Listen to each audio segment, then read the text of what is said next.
Bonjour. Dernier cours de tolérance dimensionnelle et géométrique.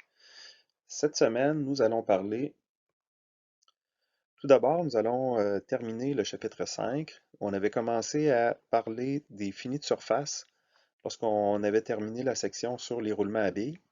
Maintenant, je vais vous parler de la rugosité des surfaces. Donc, le symbole de rugosité, ce qui est le plus important à retenir là-dedans, c'est le chiffre qui est ici, donc le 0,8. Qui signifie la hauteur des aspérités de rugosité moyenne. Donc, si j'avais un petit microscope, j'étais capable de voir les rugosités de la surface agrandies. On pourrait mesurer la moyenne des pics d'usinage, par exemple, qui serait de 0,8 microns. Maintenant, dans les dessins qu'on va utiliser habituellement, on ne verra pas le RA ici à l'avant. Donc, on va avoir seulement que le chiffre qui va représenter la rugosité. Ensuite de ça, vous avez aussi le R, dans le fond, ce qui est écrit RCP ici, c'est le procédé de fabrication, donc le moyen d'usinage. Dans ce cas-là, ici, c'est de la rectification plane, donc l'abréviation RCP veut dire rectification plane. Encore une fois, on ne verra pas ce symbole-là habituellement. Je vous les donne parce que dans certains dessins, surtout les dessins européens, on va retrouver ces indications-là. Vous sachiez c'est quoi. Autre chose aussi qu'on pourrait retrouver, c'est la fonction mécanique. Donc, en dessous du symbole ici, on va identifier ES dans cet exemple-là pour de l'étanchéité statique. Encore une fois, ce ne sera pas utilisé dans nos dessins habituellement, seulement que le chiffre de rugosité en microns. Ensuite, dans la théorie, vous avez à la page 94 un tableau qui est très important pour faire la conception. C'est le tableau des finitions de surface selon la fonction mécanique. Donc ici, on va avoir toutes sortes de descriptions mécaniques, comme par exemple du frottement de roulement, du frottement fluide, des ajustements, de l'adhérence. Donc si on veut coller des pièces, par exemple, quel fini de surface je vais avoir de besoin, etc. Habituellement, vous avez deux catégories pour chacune des fonctions. Vous avez une qualité moyenne, une qualité difficile. Donc, ce qu'ils veulent dire par difficile, c'est que c'est une qualité qui a plus de précision pour, par exemple, des machines-outils où l'on aurait besoin de plus de précision sur les glissières des machines-outils, comme dans cet exemple-là, pour aller chercher une précision plus grande. Autre tableau intéressant que vous avez dans les notes de cours à la page 96, c'est le fini de surface en fonction des moyens de fabrication. Autre chose aussi qui est intéressant dans ce tableau-là, c'est que vous avez une charte d'équivalence entre les micromètres et les micropouces. Donc, vous avez ici un équivalent. Supposons que je prends 3,2 micromètres ici. Ça va être équivalent à du 125 micropouces. Les micropouces, on va aussi souvent les indiquer avec les lettres RMS. OK? Donc, les finis de surface, vous allez voir ça, supposons 125 RMS. RMS en anglais, ça veut dire Root Mean Square. Donc, c'est la moyenne des aspérités qui vont mesurer 125 micropouces, 125 millièmes dans ce cas-là, mais ce n'est pas exactement une mesure de pouce là, direct. Là. Donc, c'est vraiment avec un calcul qu'on va trouver ces chiffres-là. Maintenant, dans l'industrie, ici au Québec, on est vraiment habitué beaucoup plus avec les RMS, donc en travaillant en pouces. Mais c'est important de savoir les équivalents. Et moi, ce que je vous demande dans des projets, c'est que si vous travaillez en métrique, ça me prend des finis en RA, donc les RA qui sont en micromètres. Et puis si vous travaillez en pouces, ben, je vais avoir des finis de surface qui sont en pouces. OK, donc ensuite, vous avez toute la liste des procédés de fabrication. Donc ceux qui nous servent le plus souvent, ben, c'est le sciage, le flame cutting, donc ça c'est le coupage, l'oxycoupage, donc coupage au feu, le perçage, la milling, le reaming, qui est de l'alésage avec un alésoir. Vous avez boring, qui est de l'alésage avec une tête alésée, ou du tournage. Les deux ont pas mal la même précision dans ce tableau-là. Et le grinding. Donc le grinding, c'est de la rectification, ça c'est vraiment très précis. Surtout pour les portées de roulement à billes, ça arrive souvent qu'on se sert de ce procédé-là. Maintenant, je vais vous donner des exemples de finis de surface. Donc, premièrement, vous avez une portée de roulement.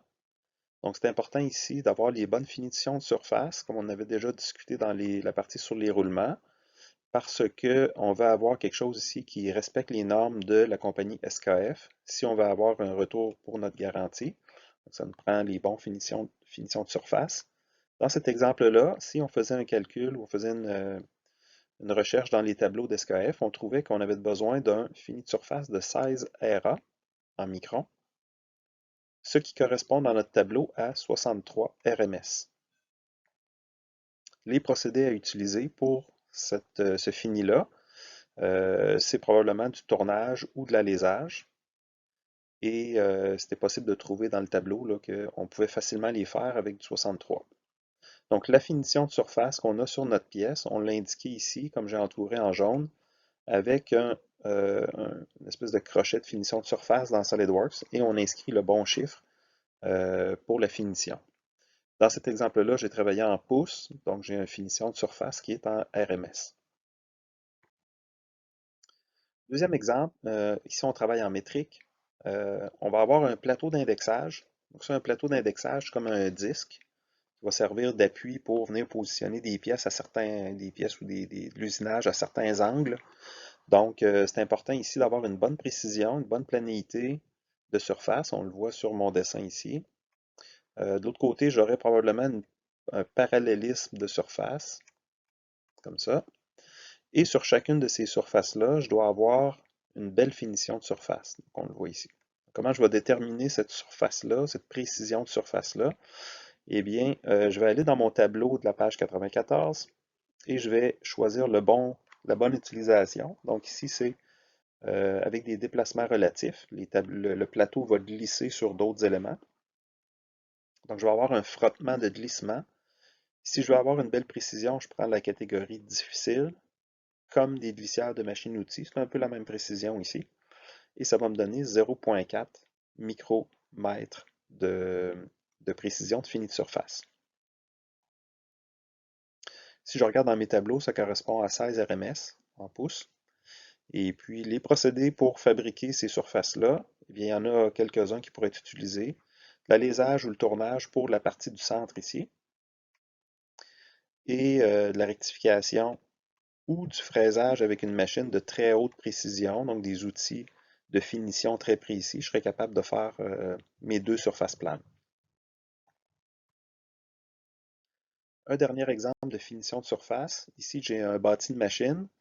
C'est un bâti pour supporter en fait un montage de haute précision. Par contre, c'est la base ici qu'on va usiner. Donc, je vous le montre ici. Donc, la surface du dessous du montage, ça ne me donne rien de l'usiner avec une très haute précision parce que c'est une portion du montage qui n'a pas de mouvement. Donc, ce n'est pas un assemblage avec mouvement, c'est un assemblage fixe. C'est ce que je vais choisir dans mon tableau ici, assemblage fixe. C'est un assemblage où les contraintes sont relativement faibles et j'ai une précision qui est moyenne.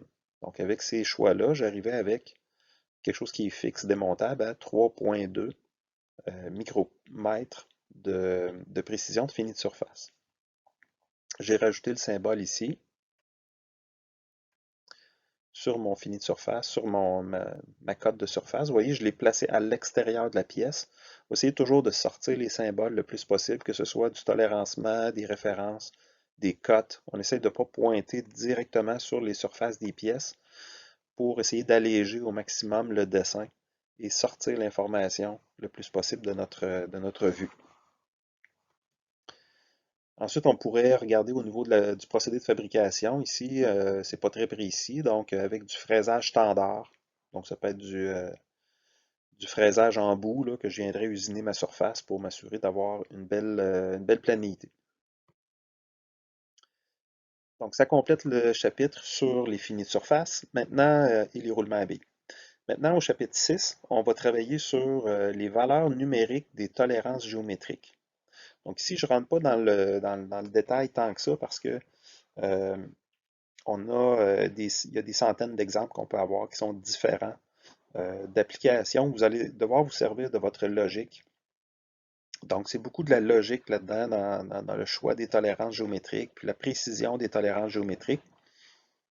Mais ce que je fais, c'est que je vous donne 4-5 exemples qui sont des exemples courants, des choses qui vont vous revenir très souvent et qui vont couvrir quand même une majeure partie là, des cas où on va avoir de l'assemblage et qu'on a besoin de tolérance géométrique pour certaines parties.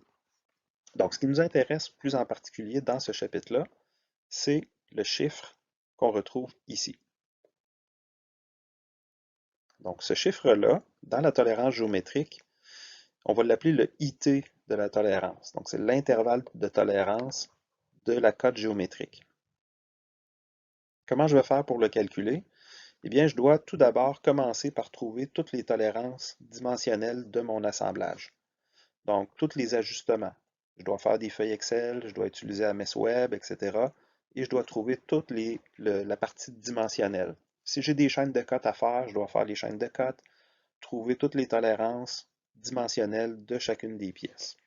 Lorsque ça c'est trouvé, c'est extrêmement important parce que je vais me baser là-dessus pour trouver les intervalles de tolérance de mes cotes géométriques. Donc, je vais vous donner une règle générale qui va vous servir pour tous les cas.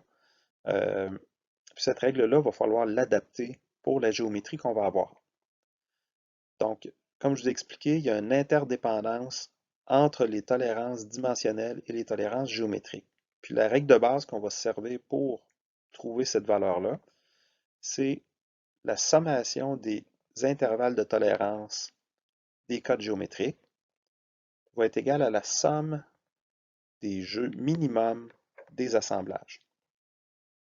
Donc, vous allez avoir souvent, dans un assemblage de pièces, donc plusieurs pièces qui vont subir une tolérance géométrique. Donc, vous allez avoir une tolérance T1, une tolérance T2, une tolérance T3, qui vont se retrouver sur différentes pièces. Et vous allez avoir des jeux minimums qui viennent de l'assemblage, qui correspondent à des jeux entre des pièces, mais à différents endroits dans l'assemblage. Toujours la même équation ici. On part toujours de cette équation-là et on va l'adapter pour le cas où qu'on va étudier dans l'assemblage. Donc, premier exemple que je vous donne, on va parler de perpendicularité. Donc, un exemple très simple ici, j'ai un pivot qui vient s'insérer dans une plaque ou dans un moyeu. Et puis ce pivot-là, on va se poser la question, c'est quoi les conditions nécessaires pour que j'ai un bon fonctionnement du pivot? Donc, on veut que le pivot puisse tourner, puis qu'il vienne s'assembler relativement bien là, dans son alésage. Donc, deux choses que ça me prend. Ça va me prendre un jeu suffisant au niveau du pivot ici. Donc, il faut que la tige qui vient s'insérer dans l'alésage, il faut que j'ai un jeu suffisant. Donc, je fais une analyse, je vais sortir des tolérances standards qu'on connaît déjà. Donc, dans notre cas ici, s'il y a un mouvement possible, ce serait probablement un RC. Donc, supposons RC6, RC7, etc. Je trouverais une combinaison de tolérances qui ferait mon affaire. Donc, ici, on vous donne déjà cette combinaison-là. Ça va être un 20 H8 F7. Ça va être facile sur MS Web là, de ressortir les tolérances de ces les tolérances dimensionnelles pour cette mesure-là. Maintenant, deuxième chose qu'on va avoir de besoin, c'est une tolérance géométrique de perpendicularité. Il faut que j'ai suffisamment de précision sur la perpendicularité pour permettre un assemblage qui est précis. Donc, la perpendicularité que j'ai de besoin, c'est qu'il faut que la surface de l'épaulement ici soit suffisamment bien positionnée, c'est-à-dire qu'il faut que ce soit perpendiculaire à l'axe ici, si je veux que la surface s'appuie de la bonne façon. Donc, si j'exagère les défauts, vous allez obtenir la figure suivante. Donc, imaginez que j'ai beaucoup de jeux sur mon pivot. Eh bien, il faut que les défauts de perpendicularité de la pièce 1, plus le défaut de perpendicularité de la pièce 2, il faut que les deux additionnés ensemble, il faut que ce soit plus petit que le jeu que je vais obtenir entre les deux pièces. Et comme je veux étudier le pire cas possible, ben, je dois prendre le jeu minimum de mes pièces. Okay? Parce que si je ne prends pas le jeu minimum, ben, ce ne sera pas le pire cas d'assemblage. Donc, il pourrait y avoir certaines pièces dans ma production qui ne fonctionnent pas. Donc, moi, ce que je veux ici, c'est 100% des pièces qui vont fonctionner, comme on voit dans l'énoncé ici. Donc, advenant le pire cas d'assemblage, donc le pire cas d'assemblage, c'est le jeu minimum, le défaut de perpendicularité des deux pièces additionnées ne doit pas être pire que ce jeu minimum. Donc, si je résume cet énoncé-là, ça veut dire que T1 plus T2, donc qui sont les deux défauts de perpendicularité des pièces, lorsqu'ils sont additionnés ensemble, il faut que ça me donne quelque chose qui est plus petit ou égal au jeu minimum qu'il y a entre les pièces.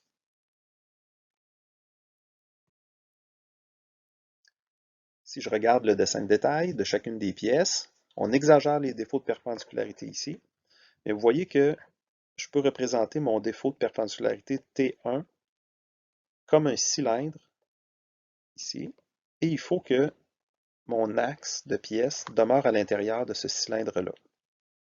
Même principe pour la deuxième partie de l'assemblage, qui est la pièce femelle. Donc ici, je dois avoir un défaut de perpendicularité T2, et il faut que mon axe demeure à l'intérieur de ce défaut-là. Donc, comment on va faire le calcul en tant que tel? C'est très, très simple. On va aller sur MSWeb, on va trouver le jeu minimum qu'on a sur notre assemblage. Donc ici, je pouvais le trouver facilement. J'insère mon nominal dans MSWeb, je mets mes deux tolérances H8 majuscule et F7, et je vais trouver minimum clearance de 20 microns. Donc T1 plus T2 doit être égal à 20 microns. Si les deux pièces ont une précision équivalente, ici c'est important, donc on peut dire que T1, si c'est égal à T2, à ce moment-là, ça va être égal à 20 microns divisé par 2. Donc chacun des défauts de perpendicularité doit être au minimum à 10 microns si je veux que ça fonctionne à 100% des cas. Donc voici les dessins de détail que je pourrais faire à la fin.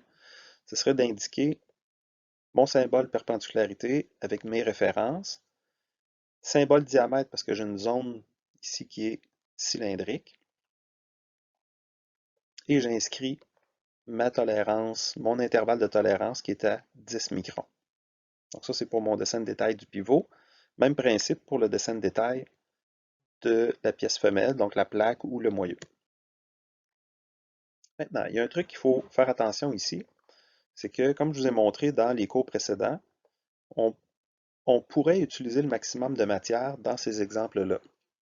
Quand est-ce qu'on va l'utiliser? Ben, il y a une relation directe à faire entre le jeu minimum et le maximum de matière.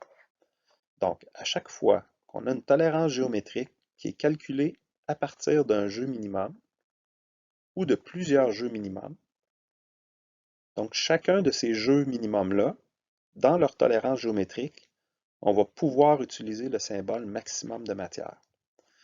Donc, si je regarde l'exemple qu'on avait, ici j'avais un jeu, même principe pour ça.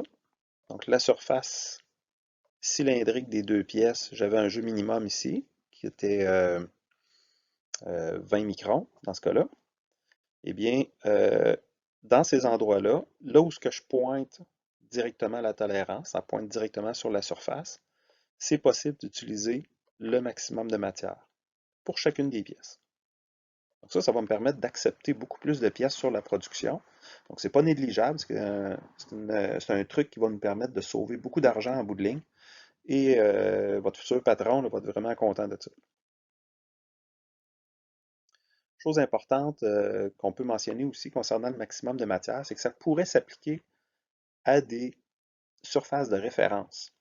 Okay, j'en ai pas d'exemple ici dans la théorie, mais sachez que ça pourrait arriver qu'il y ait des maximums de matière qui vont se rajouter sur les références aussi. Il faut faire attention par contre, au niveau des références, ça ne se calcule pas directement, donc ce n'est pas un bonus qui va se rajouter directement comme on a fait pour le calcul des maximums de matière. OK.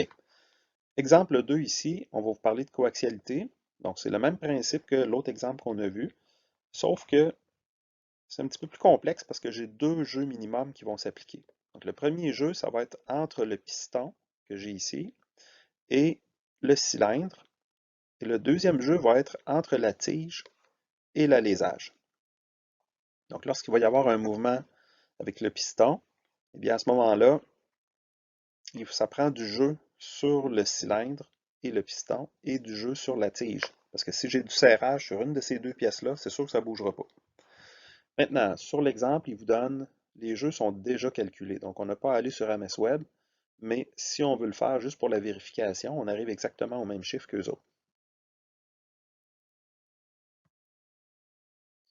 Donc, dans cet assemblage-là, j'ai tout de même une coaxialité sur chacune des pièces. Je n'ai pas deux coaxialités. C'est pas parce que j'ai deux jeux minimum que je vais avoir deux coaxialités sur chaque pièce. En fait, j'ai une coaxialité sur chaque pièce.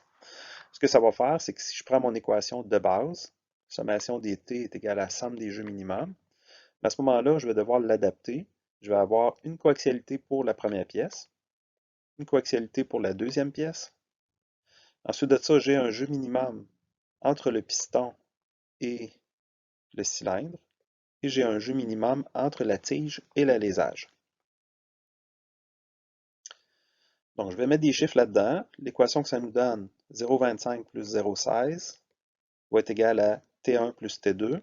Maintenant, si les deux sont équivalents, je vais tout simplement diviser mon chiffre par 2. Donc, ça va me donner 0,41 divisé par 2, ce qui vous donne 20 millièmes environ pour chacune des tolérances de coaxialité. OK.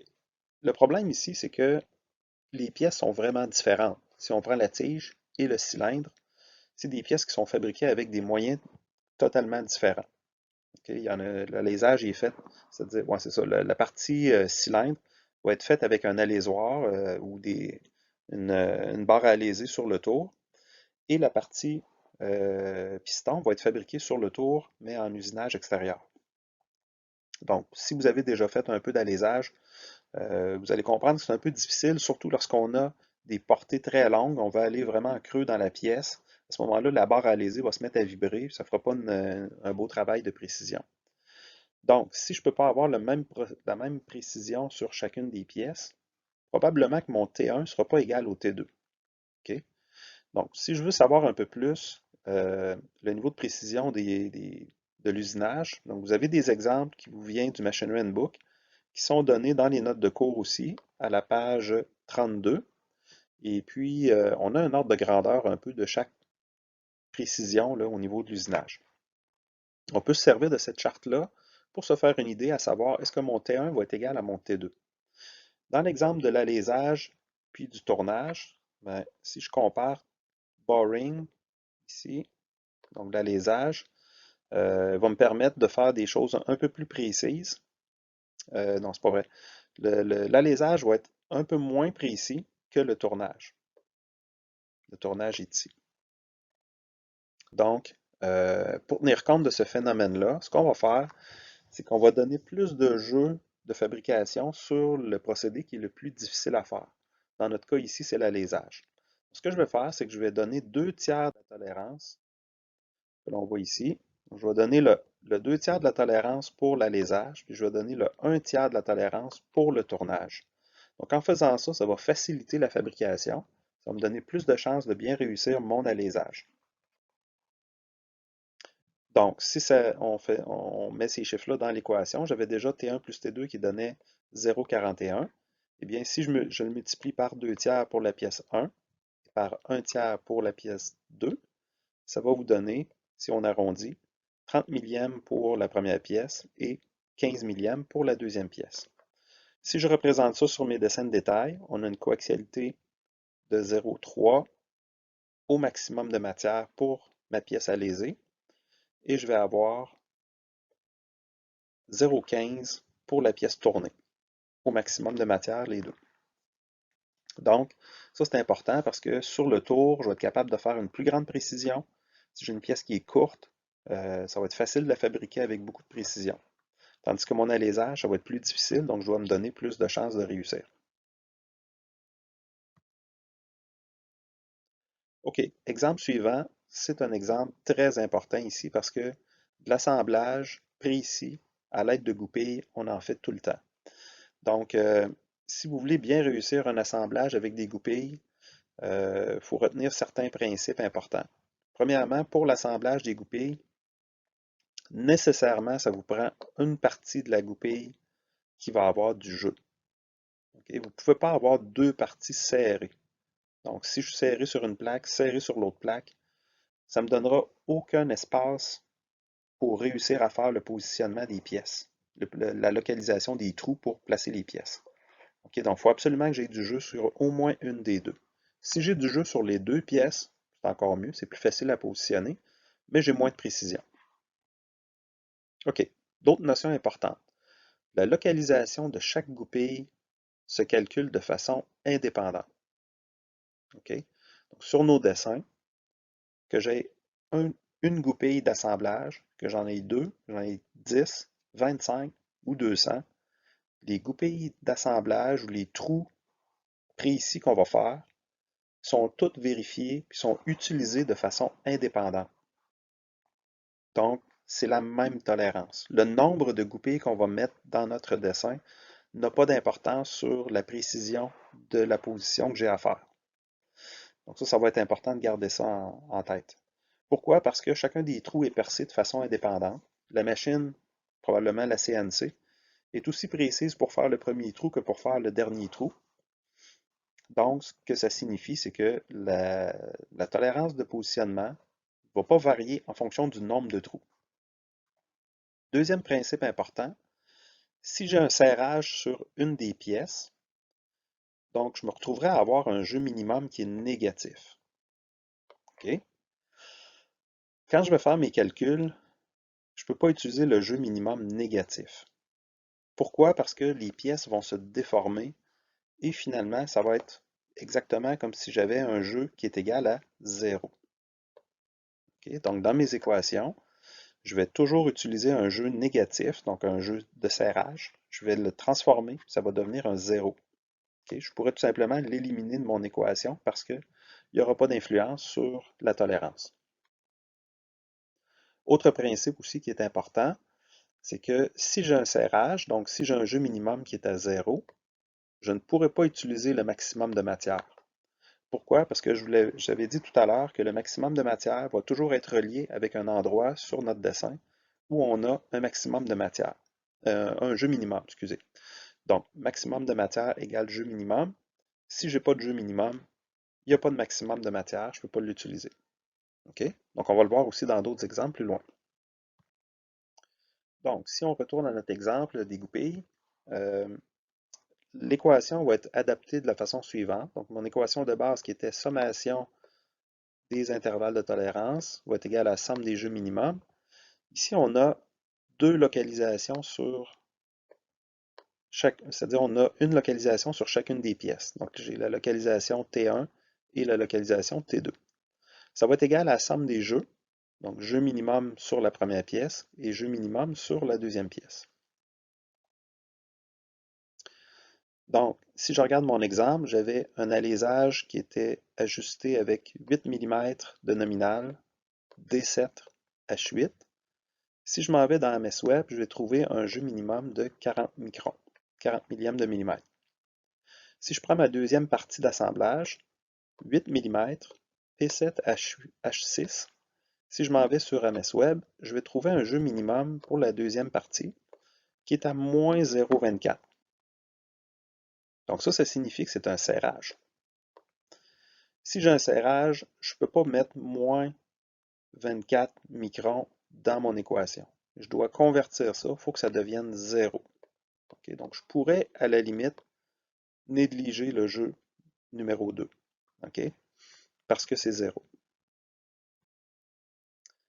Donc, si on met des chiffres dans les équations, donc si je vais avoir un T1 plus T2 est égal au jeu minimum 1 plus jeu minimum 2, ce jeu minimum-là, on l'a calculé, il est à 0, parce que c'est un serrage.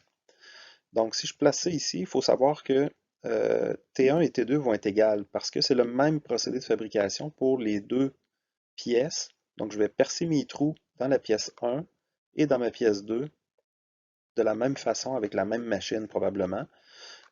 Pardon. Donc, je vais avoir le même T. T1 va être égal à T2, qui va être égal à mon jeu minimum 1 plus 0. Je divise ça par 2, ça va me donner 0.020 mm, donc 20 microns.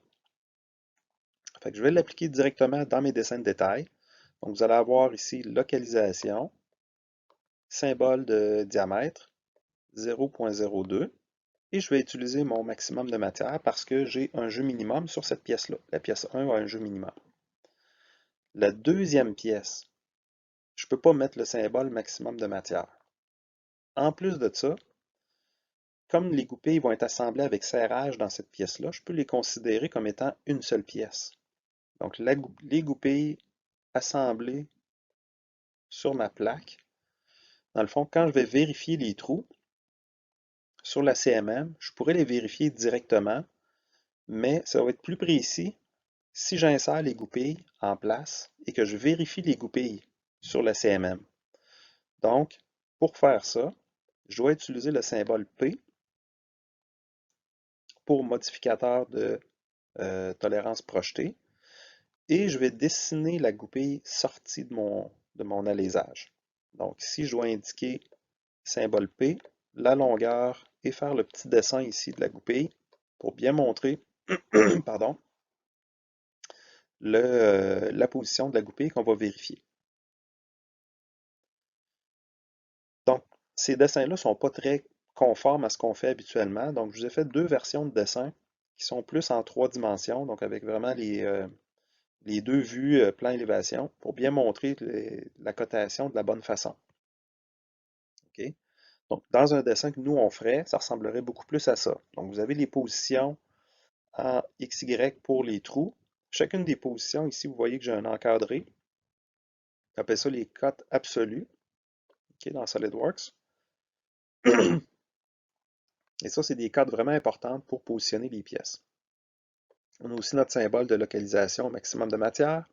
Et ici, j'ai rajouté des surfaces de référence. La surface A, qui est la surface la plus grande, la plus importante. J'ai la surface B, qui est ma deuxième surface la plus grande. Et j'ai la surface C, qui est ma troisième surface la moins importante. Pardon. Donc, ce qu'on pourrait spécifier ici, c'est que la surface A, je pourrais soit prendre une grande surface plane qui est très bien usinée, ou je pourrais mettre 3 points d'appui. Donc, imaginez 3 petites butées qui viendraient appuyer sur cette surface-là. Ça viendrait vraiment bien appuyer la surface. Il n'y aurait pas une possibilité que la pièce balance si jamais la surface n'est pas égale. La surface B, on pourrait la simplifier aussi en mettant 2 appuis. Donc, imaginez sur ma surface B ici que j'aurais 2 butées qui viendraient s'appuyer sur ma pièce. Et la troisième, l'appui C, j'aurais une surface d'appui. Donc, imaginez que la pièce est mise dans un étau. À la base de l'étau, si j'avais 3 butées ou encore une surface plane qui est vraiment bien usinée, je pourrais appuyer ma pièce dans l'étau. Je viendrais après ça avec 2 morts qui auraient 2 butées ou encore une belle surface plane bien usinée. Je viendrais l'appuyer, on appelle ça l'appui linéaire.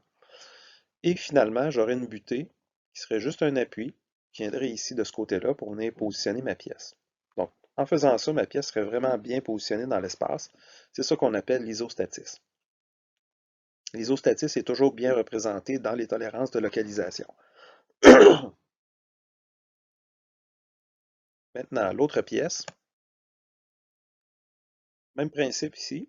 Donc, j'ai de la position par rapport à ABC, mais au lieu de mettre un symbole de maximum de matière ici, je ne peux pas l'utiliser parce que les goupilles sont serrées. Eh bien, je l'ai remplacé par le P.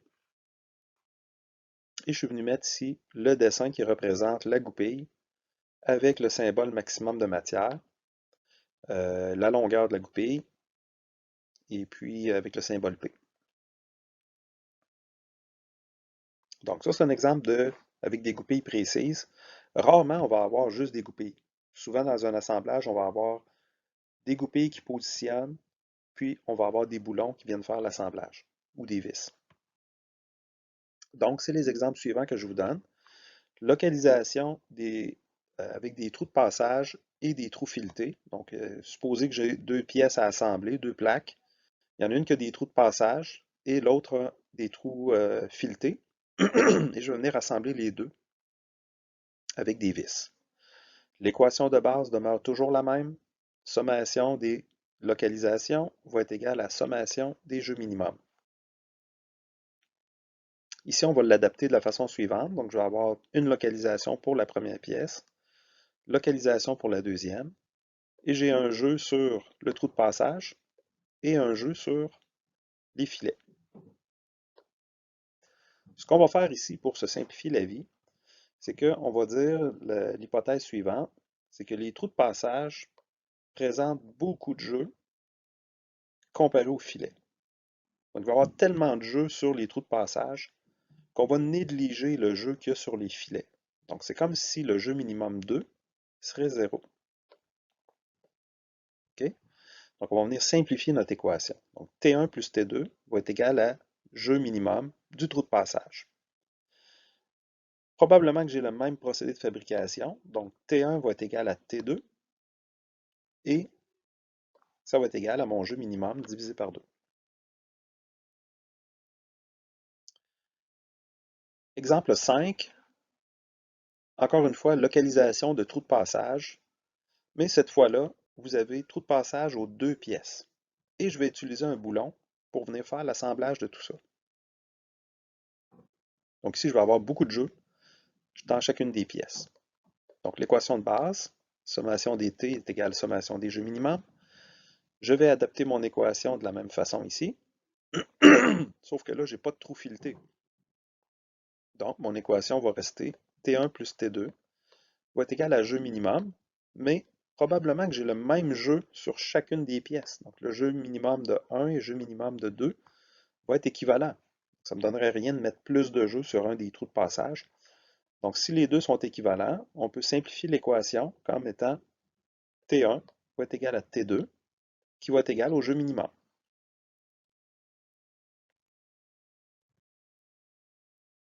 Je vous ai donné dans les notes de cours à la page 109 les deux tableaux en métrique et en pouces pour trouver les dimensions des trous de passage standards. On devra les utiliser dans les exercices suivants. Donc, cette semaine, exercice numéro 11, c'est le dernier exercice de la session. Vous devez faire des calculs de tolérance de localisation. Donc, on va travailler sur, premièrement, des assemblages de goupilles pour les exercices 1 et 2. Et vous allez avoir l'exercice 3, 4 et 5 qui vont être des assemblages avec des vis ou des boulons. Pour chacun des exercices, je vais vous donner des données, dans le fond, pour être capable de trouver les dimensions des pièces. Comme par exemple, l'exercice 1, je vous donne un modèle de goupille qui est de type British. Les trous vont être calculés pour recevoir des goupilles de 10 mm, grade 1. Donc, dans les tableaux du Machine Learning Book, vous allez pouvoir trouver les dimensions tolérancées pour ces goupilles-là. Je vous indique dans le premier exercice des ajustements standards, donc un ajustement LN2, un ajustement LC6 pour la deuxième pièce.